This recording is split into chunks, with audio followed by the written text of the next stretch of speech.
कठोपनिषद यह जो विषय है, यह विषय कृष्ण यजुर्वेद की कठ शाखा से आया है।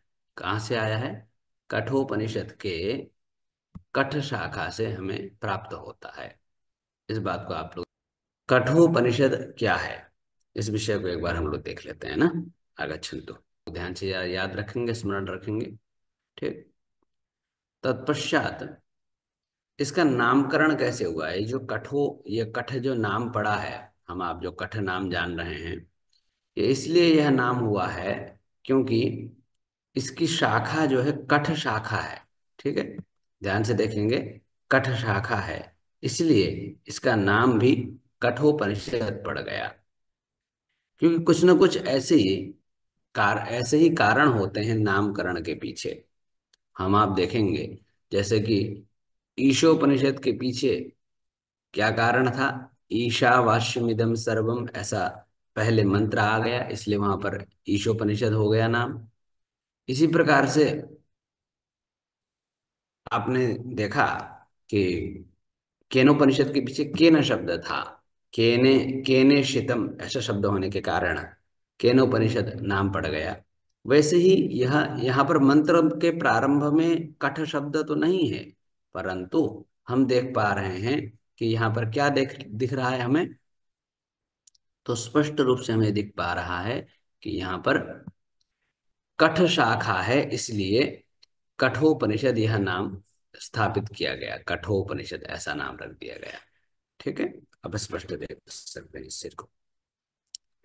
अब आगे बताया जा रहा है कि यहाँ इसके मुख्य पात्र कौन कौन से हैं। कौन कौन से मुख्य पात्र हैं? तो एक तो यम हो गए, जो आपको सामने दिख रहे हैं। ठीक, ये यम है। और दूसरे यम के सामने जो बालक खड़ा है, इसे नचिकेता कहते हैं। और इसके एक पिता हैं, उनका नाम उद्दालक है। हाँ, उद्दालक ये एक मुख्य पात्र है। अन्य अन्य तो अन्य कुछ कुछ बीच बीच में मुख्य पात्रों का नाम आया है, परंतु ये तीन मुख्य पात्र हैं। कितने मुख्य पात्र हैं? तो बताया, तीन मुख्य पात्र हैं। ठीक है। अब कह रहे हैं इस उपनिषद को कैसे व्यवस्थित किया गया है। ठीक, उपनिषद की व्यवस्था कैसे की गई है, कैसे समझा जाए। और इसके अलावा हम देखें तो उपनिषद में कितने अध्याय हैं? दो अध्याय हैं। आप ध्यान देंगे कि जितना हमने केनोपनिषद और ईशोपनिषद का अध्ययन किया था, उससे यह 6 गुना है लगभग, उसके 6 गुना है। आप समझ जाइए। ठीक। तो हम देखेंगे कि कैसे 6 गुना है। आप कहेंगे कि देखिए, पहली बात तो 2 अध्याय हैं। ठीक है।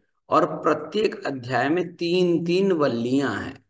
तीन तीन वल्ली, वल्ली शब्द का अर्थ होता है लता। वल्ली शब्द का क्या अर्थ होता है संस्कृत में? लता। तो एक वल्ली जो है, ईशोपनिषद और कठोपनिषद के लगभग, ईशोपनिषद और केनोपनिषद के लगभग बराबर है। ठीक, हम देखेंगे। ओम ओम। सहनाववतु, ओम सहनाववतु। सह नौ भुनक्तु, सह नौ भुनक्तु।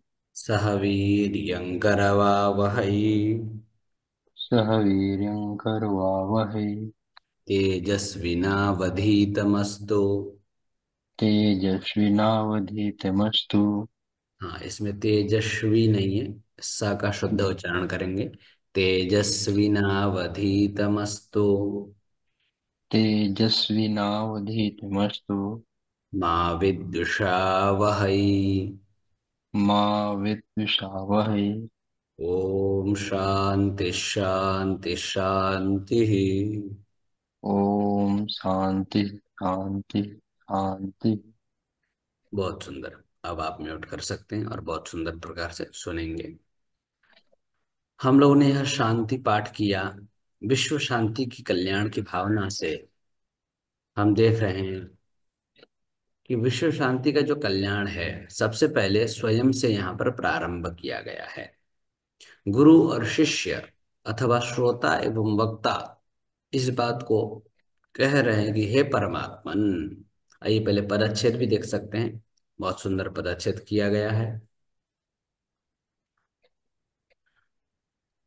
आइए, पदच्छेद क्या है? तो सह नौ अवतु। क्या देख पा रहे हैं हम लोग? सह नौ अवतु। वहां पर ऊपर था सह नाववतु, तो यहाँ पर पदच्छेद अर्थात उन पदों को तोड़ा गया, तोड़ा मतलब अलग किया गया, तब वहां से निकला सह नौ अवतु। अगला शब्द है सह नौ भुनक्तु। फिर आगे ज्यादा कठिन नहीं है, सह वीर्यंकरवावहै। जैसा है वैसा ही है, ज्यादा कठिन नहीं है इसमें। आगे बताया, फिर यहाँ पर हम जब अलग करते हैं शब्दों को, तो तेजस्वी नौ और अधीतम अस्तु, इतना जो है अलग अलग हो जाएगा। ठीक, ऊपर आप देख पा रहे हैं तेजस्विनावधीतमस्तु इकट्ठा है, तो इसको हम अलग जब करते हैं, संधि विच्छेद कर लेते हैं, तो ऐसा शब्द निकल के आता है तेजस्वी नौ अधीतम अस्तु। फिर आगे बताया गया माँ विद्युषा वही। ये तो बिल्कुल ऊपर जैसा है वैसा ही हमने स्पष्ट रूप से देख लिया इसको। फिर शांति ही शांति ही शांति, ये हो गया एक प्रकार से संधि विच्छेद, पदच्छेद। पद मतलब शब्द, पद शब्द का क्या अर्थ होता है? पद अर्थात शब्द, छेद मतलब उसको हमें अलग अलग करना। ठीक, तो पदच्छेद हमने करके देख लिया पूरे मंत्र का, तो ज्यादा कोई कठिन नहीं है, सरलता से हमने इसको कर दिया है। अब आगे देखिए क्या हो रहा है। इदानीम, अब इसको थोड़ा सा अन्वय करके देखते हैं। अन्वय शब्द का अर्थ होता है कि कैसे हम इसको समझेंगे, क्योंकि मंत्र जो है काव्य की तरह होते हैं, शब्दों को आगे पीछे रख करके इसको उसका निर्माण होता है। ठीक, तो ओम, यह जो ओम शब्द है, यह किसका है? परमात्मा का वाचक है। ठीक है, ओम अर्थात हे परमात्मन, हे भगवन। नौ सह अवतु, हम दोनों की आप, हाँ हम दोनों, नौ मतलब हम दोनों। नौ शब्द का क्या अर्थ होता है संस्कृत में? हम दोनों। हम दोनों की सह मतलब साथ में, सह शब्द का अर्थ क्या है? साथ में। अवतु अर्थात रक्षा कीजिए। अवतु शब्द का अर्थ क्या है? रक्षा करना। ठीक, बहुत सरल अर्थ है, कठिन नहीं है। ठीक, रक्षा, हम दोनों के साथ में रक्षा करिए। और रक्षा करने से मात्र कार्य नहीं चलेगा, क्या करना पड़ेगा? तो बता रहे हैं सह नौ सह भुनक्तु। नौ मतलब, नौ सह मतलब हम दोनों के साथ में क्या कीजिए? भुनक्तु, यहाँ पर पालन कीजिए। भुनक्तु शब्द का अर्थ क्या है? पालन।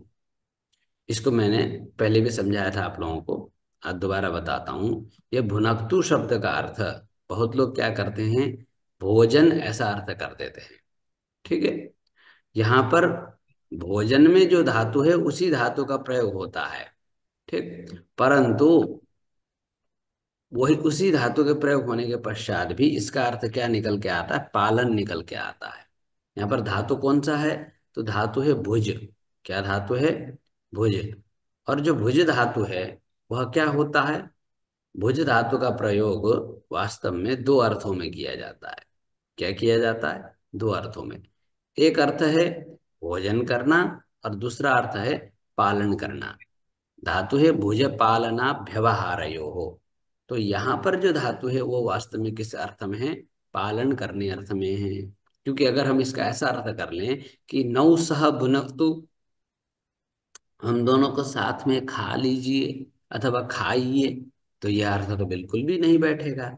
इसलिए पालन कीजिए, यह अर्थ सरलता से हम समझ सकते हैं। ठीक, क्योंकि यहाँ हम दोनों साथ में खाएं ऐसा अर्थ तो नहीं है। ठीक, तो इसलिए यहाँ पर क्या अर्थ है? सह नौ भुनक्तु, अर्थात हम दोनों की साथ में पालन करिए। अर्थात रक्षा करने के तुरंत बाद क्या करना है? पालन करना है, ऐसा अर्थ हमने भगवान से प्रार्थना की है। फिर आगे बताया सह वीर्यं करवावहै। ये बहुत सुंदर बात है। यह जो वाक्य है एक प्रकार से हमें समस्त सकारात्मकता से भर देता है। जो लोग मन में विचार करते हैं कि हम क्या करें, सब जो है परमात्मा के द्वारा होता है, अथवा परमात्मा बिना परिश्रम के ही हमारा सहयोग करेंगे, ऐसा बहुत के मन में अगर कोई धारणा बैठी है तो उस धारणा को ये तोड़ देगा। ठीक। हमें परिश्रम स्वयं करना पड़ेगा, प्रयास स्वयं करना पड़ेगा, परमात्मा तब सहयोग करते हैं। इस बात का ध्यान रखिए। ठीक। तो आवाम सहैव, आवाम मतलब हम गुरु शिष्य अथवा हम श्रोता एवं वक्ता दोनों ही साथ में, सहैव अर्थात साथ में ही, वीरियम अर्थात पराक्रम करें, परिश्रम करें। हाँ, अर्थात जब तक परिश्रम नहीं करेंगे तब तक कार्य नहीं बनेगा। ठीक। कृते प्रयत्ने किम न लभेत, यदि हम प्रयत्न करें तो क्या नहीं प्राप्त कर सकते हैं। हम आप ही तो हैं जो चंद्रमा तक पहुंच गए। हम आप ही हैं जिन्होंने पर्वतों को काटकर, नदियों को मोड़कर, हमने, हम आप ही हैं जिसने ऐसा करके दिखाया है। तो इसीलिए हम उन्हीं तेजस्वी पराक्रमी के वंशज हैं। तो हम, हमें जो है पराक्रम करना ही पड़ेगा। ठीक। इसलिए बताया, आवाम सहैव वीर्यं करवावहै, हम दोनों को साथ में मिलकर पराक्रम करना चाहिए। तो ऐसे गुरु और ऐसे चेला दोनों ही किसी काम के नहीं है, इस बात का ध्यान रखिए। जो कहते हैं कि भाई कुछ नहीं करना है। ठीक है। यहाँ पर स्वयं उपनिषद कह रहे हैं कि गुरु शिष्य दोनों ही पराक्रम करते हैं, ऐसा बताया है। ठीक है। और फिर देखिए आगे क्या बता रहे हैं। आगे बताया, बहुत सुंदर बात है यह भी। हम जितना अध्ययन कर रहे हैं इसको सुरक्षित रखने के लिए भी प्रार्थना किया जा रहा है। ठीक। प्रार्थना की जा रही है। क्या प्रार्थना की जा रही है? तो बताया, नौ अधीतम ज्ञानम तेजस्वी अस्तु। देखिए कितनी अच्छी बात है। नौ अधीतम ज्ञानम तेजस्वी अस्तु, हमारे द्वारा अध्ययन किया गया यह जो ज्ञान है अथवा जो विद्या है वह भी तेजस्वी हो जाए, वह भी प्रकाशित हो जाए। ऐसा अध्ययन न हो कि जिससे कोई लाभ नहीं। ठीक। ऐसा अध्ययन न हो कि जिससे समाज का, अपने अपने परिवार का, स्वयं का कोई कल्याण न हो। ऐसे अध्ययन का कोई लाभ नहीं है। इसलिए बता रहे हैं, नौ अधिकम, नौ मतलब हम दोनों के द्वारा, अधिकतम अर्थात अध्ययन किया गया जो भी विषय है, जो भी ज्ञान है, जो भी विद्या है, वह तेजस्वी अस्तु, वह तेजस्वी हो जाए। और तेजस्वी होकर क्या हो जाएगा? जब तेजस्वी होगा तभी हम क्या कर पाएंगे? अपने समाज को तेजस्वी बना पाएंगे, अपने परिवार को तेजस्वी बना पाएंगे, स्वयं को तेजस्वी बना पाएंगे। ठीक है। इसलिए तेजोमय विद्या का ज्ञान करिए। ठीक। तेज से युक्त विद्या का अध्ययन करिए। ऐसे विद्या का हमें अध्ययन नहीं करना है जिससे केवल और केवल टेंशन मिले, जिससे केवल व्यर्थ परिश्रम हो जाए। जो ऐसा नहीं करना है। ठीक है। इसका ध्यान रखना है। अब आगे बता रहे हैं, फिर देखिए क्या कह रहे हैं। बहुत ही सुंदर बात, आगे की जो बात है बहुत ही अद्भुत, बहुत ही सुंदर बात को बता रहे हैं। देखिए क्या बात बता रहे हैं। कह रहे हैं आवाम, यहाँ पर आवाम शब्द का अध्ययन करना है, पुस्तक में नहीं है, मतलब मंत्र में नहीं है। आवाम परस्परम कदापि माँ विद्विषावहै। कह रहे हैं हम दो, यहाँ पर हम दो अर्थात गुरु शिष्य अथवा श्रोता वक्ता। यहाँ पर मैं तो हम दो मतलब ये समझता हूं कि हम दो प्राणी परस्पर, कोई भी दो प्राणी, कोई भी प्राणी एक आपस में कभी भी द्वेष न करें। हम आप आज ऐसी स्थिति आ गई है कि हम लोगों को लड़ाया जा रहा है। हाँ, अपनी रोटी सेकी जा रही है। शास्त्रों के नाम में मनगढ़ंत कुछ भी कह दिया जा रहा है कि भाई शास्त्रों में ये लिखा है। ठीक। इस ऐसे शास्त्र को मत पढ़िए। अब बताइए, इतने दिव्य दिव्य प्रार्थनाओं को अगर हम नहीं अध्ययन करेंगे तो कैसे पता चलेगा कि हमारे शास्त्रों में क्या लिखा है?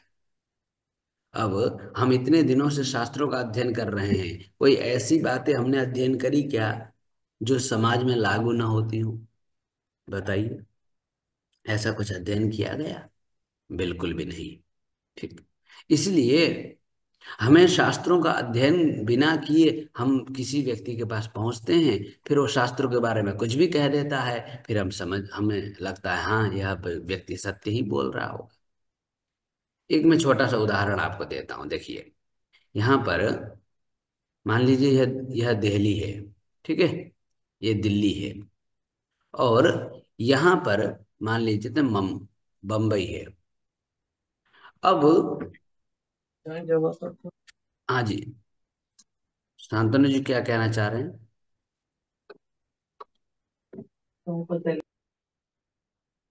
देखिए स्पष्ट रूप से यहाँ देखिए क्या कहा जा रहा है। ये जिसे दिल्ली है, यहाँ पर क्या है, ये दिल्ली है, ठीक है, इसको हम दिल्ली मान लेते हैं। और इसको हमने मान लिया मुंबई, ठीक, इसको हमने मान लिया बम्बई। अब यह बात सत्य है कि बम्बई से लेकर दिल्ली का मार्ग लगभग सभी को पता है कि कितना लगभग लग सकता है, ठीक है। तो अगर लेकिन इस मार्ग के बीच में आने वाले दो चार रास्तों, दो चार स्थान के नाम अगर मैं बोल दूं ऐसे कुछ भी, मान लीजिए एक का नाम रामपुर है, एक का नाम जो है गणेशपुर है, एक का नाम मान लेते हैं कि जो है कोई भी एक स्थान है, ठीक। और मैं कह दूं कि उन स्थानों में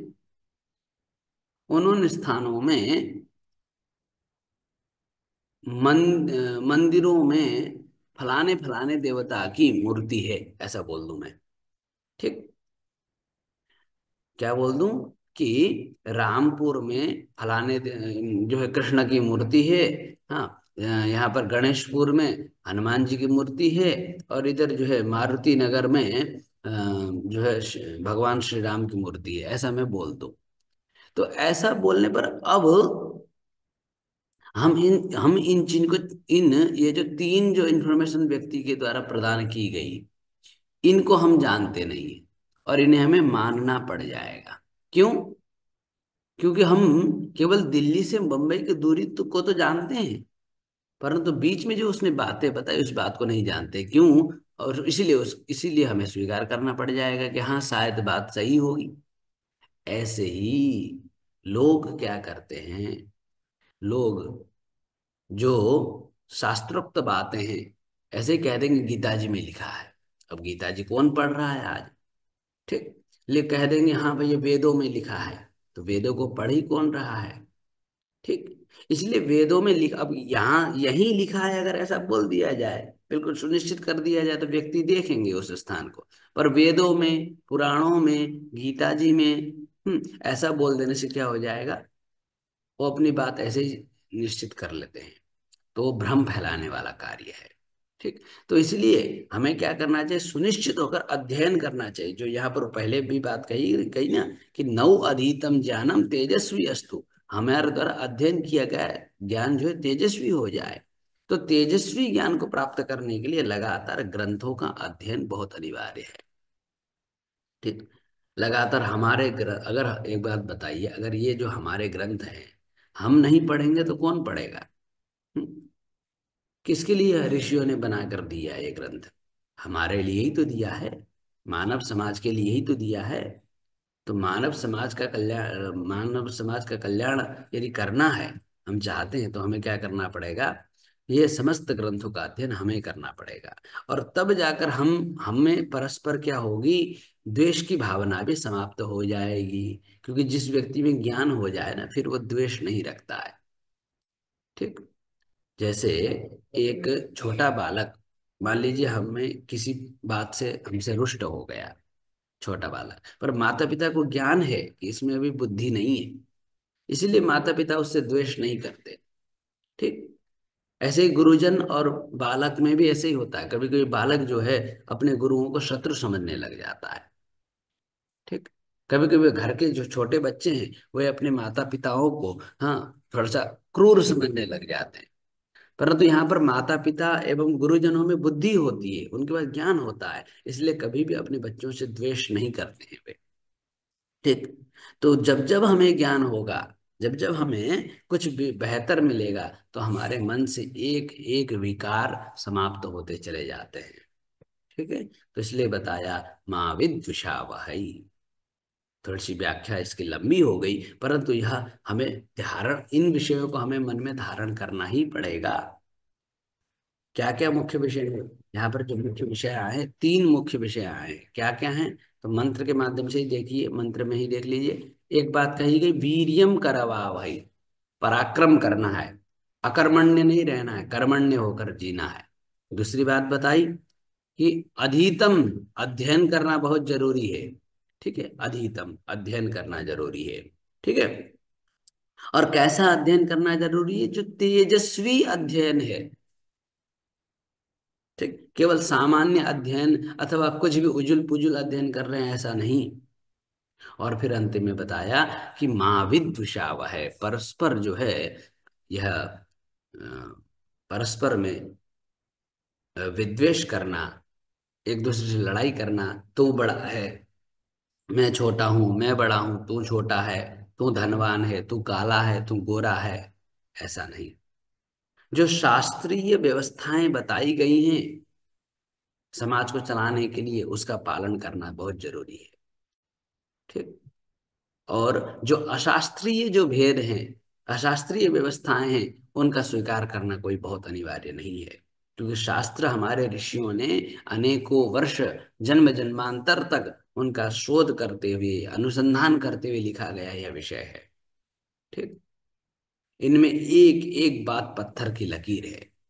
वो आजीवन, आज से जो है हजारों वर्ष पहले भी वो लागू होती थी, आज भी वो विषय लागू होते हैं, और आज से हजारों वर्षों बाद भी वे बातें यथावत जैसी की वैसी ही लागू रहेंगी।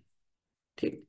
तो ऋषियों के द्वारा जो प्रदत्त ज्ञान होता है वो क्या होता है? स्थिर होता है, चिरस्थायी होता है, ऐसा है। तो आइए एक बार मंत्र का उच्चारण कर लेते हैं। सभी लोग ध्यान से सुने और कंठस्थ करें। बहुत ही सरल मंत्र है। ओम सहनाववतु, सहनौ भुनक्तु, सह वीर्यङ्करवावहै, तेजस्विनावधीतमस्तु मा विद्विषावहै। ओम शांति शांति शांति। अच्छा, यदि हम ऐसा कर लें जैसे ऐसे इस वचन में बताया गया, इस मंत्र में बताया गया है, इस मंत्र में उपदेश किया गया है, अगर ऐसा कर ले तो त्रिविध शांति हमें प्राप्ति होती है, त्रिविध शांति की प्राप्ति होती है। त्रिविध शांति क्या है? तो बताया, पहली शांति आध्यात्मिक, ये पहला जो शांति लिखा गया है इसका तात्पर्य क्या है? आध्यात्मिक शांति हमें प्राप्ति होती है। फिर दूसरी बात क्या बताई? दूसरी शांति किस लिए लिखा? दूसरी शांति शब्द लिखने का तात्पर्य क्या है? तो आधिदैविक शांति प्राप्त होती है। और तीसरे शांति से आधि भौतिक शांति की प्राप्ति होती है। अर्थात आध्यात्मिक, आधिदैविक एवं आधि भौतिक, इन तीनों तापों का जिससे उपशमन हो जाए। ठीक। दैहिक, दैविक, भौतिक तापा, ये तीनों का जो तापों का क्या हो जाए? तापत्रय विनाशाय, तीनों तापों का विनाश हो जाए, इसलिए हम इन सब उपनिषदों का अध्ययन कर रहे हैं, उपनिषदों की चर्चा को हम लोग कर रहे हैं, ऐसा बताया गया। ठीक है। अब आइए हम लोग आगे बढ़ते हैं। बहुत ही सुंदर यह मैंने अध्ययन किया है। अब हम लोग प्रवेश करेंगे किसमें? उपनिषद के मंत्रों में। अभी तक हम लोग उपनिषद के मंत्र में प्रवेश नहीं किए हैं, अब हम लोग उपनिषद के मंत्र में प्रवेश करने जा रहे हैं। पहला मंत्र, आइए प्रथम मंत्र में प्रवेश करते हैं।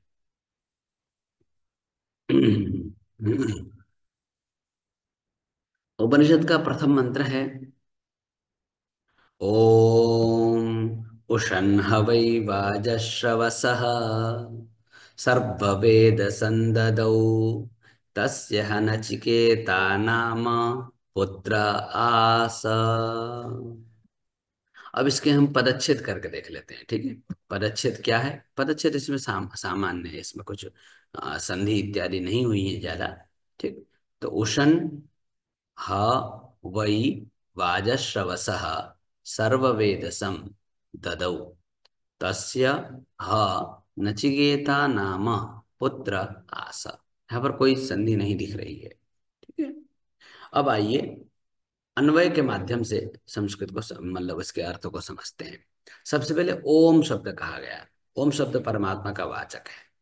ठीक। तस्य वाचक प्रणव। अगर ओम शब्द की व्याख्या करें तो कहते हैं आत्मा, परमात्मा, अभी तो समस्त चराचर संसार ही इसकी व्याख्या है। ठीक, अर्थात जो भी हमें दिख रहा है, दृश्य अदृश्य सब कुछ, यह ओम की ही व्याख्या है, ऐसा बताया गया है। ठीक है। अब सबसे पहले हम यहाँ पर शब्द लेंगे हा वही। हा वही का अर्थ है प्रसिद्ध घटना है। यह जो आगे घटना बताई जा रही है, जो चर्चा की जा रही है, यह प्रसिद्ध विषय है। हवाई, हा शब्द प्रसिद्ध का वाचक है। और बहुत जगह पर निश्चित वाचक भी होता है, अर्थात यह निश्चित है। क्या निश्चित है? तो बताया गया कि वाजश्रवस, क्या बताए जा रहे हैं? वाजश्रवा नाम, वाजश्रवा एक ऋषि हुई है। वाजश्रवा एक कौन है? ऋषि हैं। ठीक। और वाजश्रवा इनका नाम क्यों पड़ा? वास्तव में उनका नाम वाजश्रवा नहीं है। वास्तव में वाजश्रवा इन पर नाम पड़ गया है।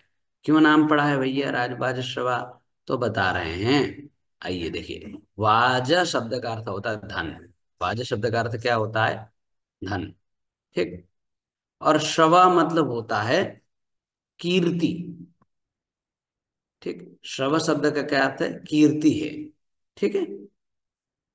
तो कीर्ति इतनी इतनी हो गई कि इतना उन्होंने धन दे दिया दान में कि वो कीर्तिमान हो गए, बहुत वो कीर्ति को प्राप्त कर गए।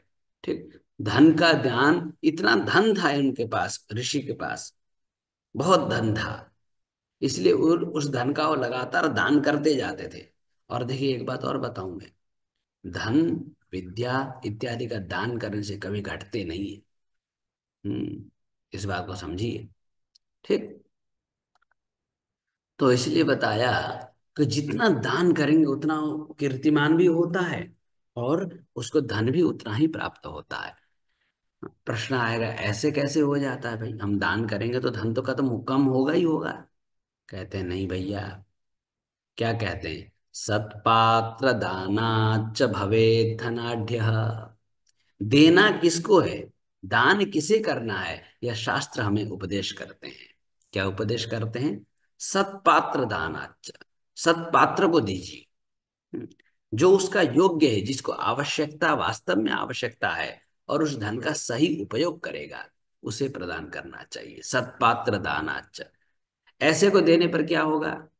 जब हम अपना धन देते हैं उसको, और वह अपने उस धन का सदुपयोग कर देता है, और जिससे, और उस धन से जितने भी लोग लाभान्वित हुए हैं, वो सभी का पुण्य आपके पुण्य में जाकर जुड़ जाता है। वो सभी मन ही मन क्या करते हैं, हमें, हमारे लिए प्रार्थना करते हैं कि जिसने भी यह धन दिया है उसका सर्वदा, उसकी सर्वदा वृद्धि हो, सर्वदा उन्नति हो, ऐसा, ऐसी प्रार्थना वो करते हैं। तो इसीलिए बताया सत्पात्र दानाच भवेत धनाढ्य। फिर वो व्यक्ति और धनवान हो जाता है, क्योंकि प्रार्थना कर दी गई नहीं पीछे से। ठीक है। अगर हम मान लीजिए गलत व्यक्ति को दे देते हैं, मान लीजिए हमने किसी शराबी कबाबी को दे दिया, तो क्या होगा? शराबी उसका जो है गलत प्रयोग करेगा, और गलत प्रयोग करने के बाद वो गलत रास्ते पर जाएगा, और गलत रास्ते में जाकर उसका नुकसान होगा। और जब नुकसान हो जाएगा तो क्या होगा फिर? अंतिम में वो हमें गालियां ही देगा। अंतिम में जो है कहेगा देखो, हमें उसने सही रास्ते पर न ले जाकर उल्टा हमें धन देकर और भी उसने हमें गलत मार्ग के लिए प्रोत्साहित कर दिया। कभी तो उसको बुद्धि आएगी, और जिस दिन बुद्धि आएगी, वो, ऐसे तो पाप कर्म हमसे हो ही रहा है क्योंकि वो गलत कर्म में जा रहा है, साथ में जिस दिन उसको होश आ जाएगा, तो उस दिन भी वो हमें गाली ही देगा। कहेगा कि जो है, अगर इसने हमें सत मार्ग में पहुंचा दिया होता तो आज मेरी ये दुर्गति ना होती। तो इसलिए धन कहाँ देना है, कब देना है, कैसे देना है, किसको देना है, यह हमें ध्यान होना चाहिए। यह केवल धन के विषय में चर्चा नहीं हो रही, इस बात का ध्यान रखिएगा। यह चर्चा प्रत्येक पदार्थों के विषय में हो रही है। प्रत्येक पदार्थ कहाँ प्रयोग किया जाना चाहिए। ठीक, मुझे मुझे जो वस्त्र का प्रयोग कहाँ करना है, कब करना है, कैसे करना है। ये वस्त्र है, अगर मान लीजिए मैं गर्मी के वस्त्र को ठंड में पहन लूं, तो ये भी गलत पहनना हो गया। ठीक है। ऐसे ही कैसे वस्त्र पहनूं, कब पहनूं, कहाँ पहनूं, अब मान लीजिए हिमाचल में जो पहने जाने वाले वस्त्र हैं उनको मैं सोचूं कि केरल में पहन लूं, तो ये भी संभव नहीं है। ठीक। इसलिए देश काल परिस्थिति के अनुसार हर वस्तु का क्या होना चाहिए, प्रयोग होना अनिवार्य है। इसीलिए ये ऋषि इतने धनी थे कि धनी होने के पीछे भी इनका कारण यही था कि क्योंकि ये खूब दान दिया करते थे। ठीक है। तो ये ऋषि वाजश्रवस, वाजश्रवा इनका नाम पड़ गया था। इतना इन्होंने दान दिया, इतना दान दे दिया, जैसे जो है होता है ना, गांव घर में कोई कुछ कार्य करते तो उसी काम के नाम से ही जाने जाते हैं। ठीक। जैसे कई लोग कहते हैं कि धान कुटने वाले चाचा, गांव में क्या होता है ऐसे ही, धान कुटने वाले चाचा। ठीक है। उससे प्रसिद्धि हो गई, क्योंकि वो अब उनका नाम तो बहुत लोगों को पता नहीं है, बस उनको उसी नाम से जानते हैं। ऐसा हो जाता है। तो इसलिए क्या बताया यहाँ पर, यहाँ पर धन के विषय में चर्चा हुई है ना। तो और लेकिन इनका जो वास्तविक नाम क्या था, तो कह रहे इनका वास्तविक नाम अरुण था। क्या नाम था, अरुण। ठीक। तो ये अरुण नाम के ऋषि के पुत्र हुए एक। उन पुत्र का नाम क्या था, तो बता, उद्दालक। उद्दालक उनका नाम था। ये मंत्र में नहीं दिया गया, उनके मंत्र में तो केवल वाजश्रवसः इतना बोल के छोड़ दिया। ठीक। परंतु वाजश्रवसः की व्याख्या यह है कि अरुण नाम के ऋषि के पुत्र उद्दालक। और उद्दालक भी अपने पिता के समान ही हुए। उन्होंने कोई कंजूसी नहीं दिखाई। उन्होंने एक बहुत दिव्य यज्ञ किया। उस दिव्य यज्ञ का नाम था विश्वजित। कौन सा यज्ञ किया, विश्वजित। ध्यान दीजिए, ये विश्वजित यज्ञ कैसा होता है, तो बताया यह जो विश्वजित यज्ञ है, इस यज्ञ में सब कुछ दान कर देना पड़ता है। क्या करना पड़ता है, सब कुछ दान करना पड़ता है। यज्ञ का नाम क्या बता रहे हैं, विश्वजित। ये थोड़ा सा इसमें लिखने में ऐसा हो जाता है, चलिए कोई नहीं, लिख लेते हैं फिर भी। विश्व विश्वजित। ठीक। सबको समझ में आ गया होगा। तो उद्दालक ऋषि ने क्या किया, विश्वजित नाम का यज्ञ किया। और जब विश्वजित नाम का यज्ञ किया, तो इस यज्ञ में सब कुछ देना पड़ता है। सर्व वेद समददौ। वेदस मतलब भी क्या होता है, धन ही होता है। वाज वाज मतलब भी धन, और वेदस मतलब भी धन। ध्यान दीजिए, इसको हम यहीं से जोड़ देते हैं ना, धन। ठीक। वाजस और वेदस, वाज और वेदस इन दोनों का शब्द का अर्थ होता है धन। ठीक। तो सब कुछ दे दिया, ददऊ मतलब दे दिया, परंतु क्यों दिया, तो बताए उशन। क्यों दे दिया, उशन। उशन शब्द का अर्थ होता है कि यज्ञ के फल की इच्छा के लिए, यज्ञ का फल प्राप्त करना चाहते हैं। और देखिए यहाँ पर यज्ञ का फल सामान्य नहीं है, केवल धन, केवल कुछ संतान या घाती घोड़ा गाड़ी इत्यादि नहीं है केवल। यहाँ पर ये वास्तविक फल को चाहते हैं, कि यह यज्ञ का जो वास्तविक फल है वो चाहेंगे। और यज्ञ का वास्तविक फल क्या है, तो यज्ञ का वास्तविक फल है परमात्मा की प्राप्ति। ठीक है। तो उन्होंने सब कुछ दान कर दिया, सब कुछ। ठीक। तो सब कुछ दान करने पर क्या हो गया, सब कुछ दान करने पर उसी समय वहीं पर उनका एक पुत्र उपस्थित था, पुत्र। ठीक है। पुत्र उपस्थित था। उस पुत्र का नाम क्या है, तस्य नचिकेता नाम प्रसिद्ध पुत्र आस। ह शब्द का अर्थ यहाँ पर प्रसिद्ध कर लीजिए, है ना। ह शब्द का यहाँ पर अर्थ क्या करेंगे, प्रसिद्ध। तो उनका एक नचिकेता नाम का अत्यंत प्रसिद्ध पुत्र था, अथवा जो है नचिकेता नाम से प्रसिद्ध एक पुत्र था, ऐसा समझ लीजिए। ठीक।